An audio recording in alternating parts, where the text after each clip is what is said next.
kā mēs strādājam ar klientiem. Un man pārdomas radās aplūkojot tradicionālo mācību grāmatu marketingā, kur stāstīts par 4P principiem, un ja tu balstīsi visu tajos, tad būs price, product, promotion, place, tad tev būs laime.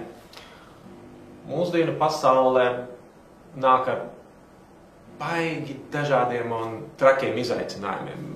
Daudz kas samainījies, un man šķiet, ka mums ir jāpadomā arī par citu skatījumu no klienta viedokļa. Nu, ja es, piemēram, būtu klients, kas man būtu svarīgs?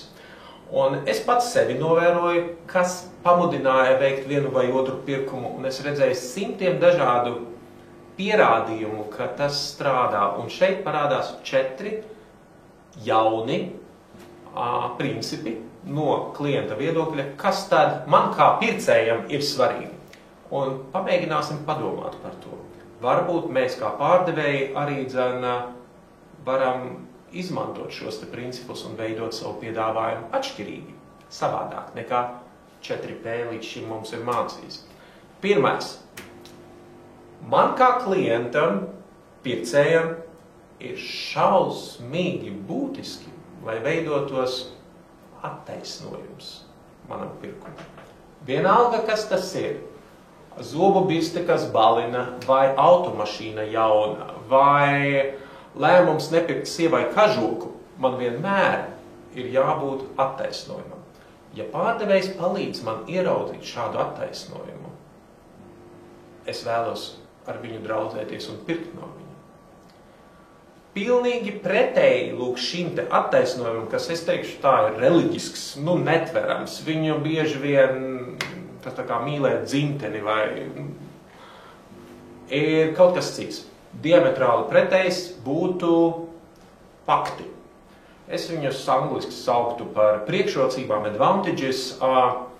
Šie te fakti ir tas, uz kā cilvēks balsta savu racionālo lēmumu, lai pateiktu, ok, šis ir nedaudz lētāks, šis ir nedaudz ātrāks, šis ir nedaudz skaistāks, vai par skaistumu, protams, varam strīdēties, bet pēc iespējas precīzāk pārdevējs varētu pierādīt man ar skaitļiem un mērījumiem, atsaucēm, vienalga ko, ka šis te pakalpojums vai prece ir izcili labi un vērtīgi un vajadzīgi šim klientam.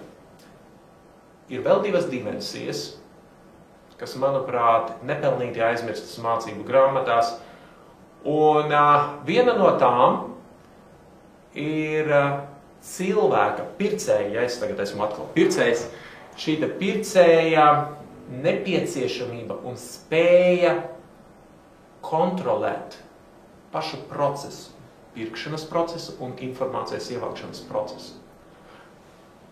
Padomājiet, vai jūs nejūtaties labi, aizejot mājās, vai kāds varbūt darbā un klikšķinot datorā, brauzējot dažādas, staigājot pa dažādām mājaslapām, vienalga draugu profiliem, vienalga, kur jūs klejojat, un paskatoties, iejot tādās svešās mājās, un svešas bildes aplūkojot, un aizejot atpakaļ tur, kur jūs gribat.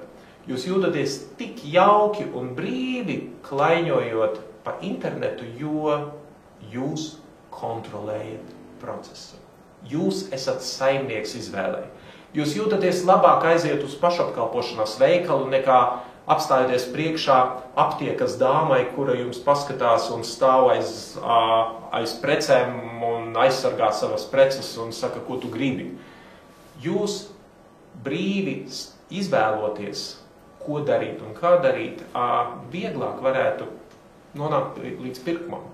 Ja tā ir, protams, brīvā izvēle un jums nav jāpērk zāles, no kurām ir svarīga dzīve vai nāve.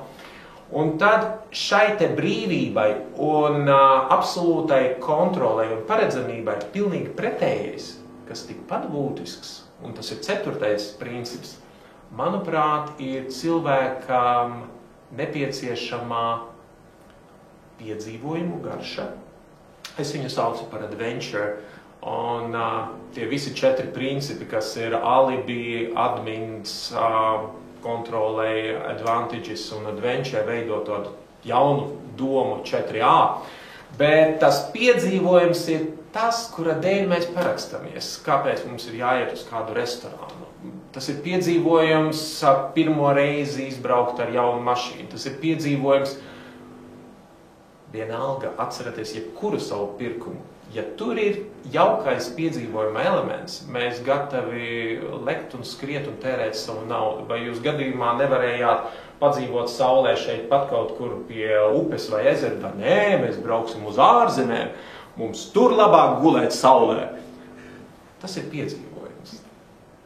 Cilvēkiem tas ir vajadzīgs. Pavērojiet savus bērnus. Ko viņi vēlas? Viņi vēlas piedzīvojumu. Fanu dzīvē. Lai jums ir jauki piedzīvojumi un forši attaisnojumi.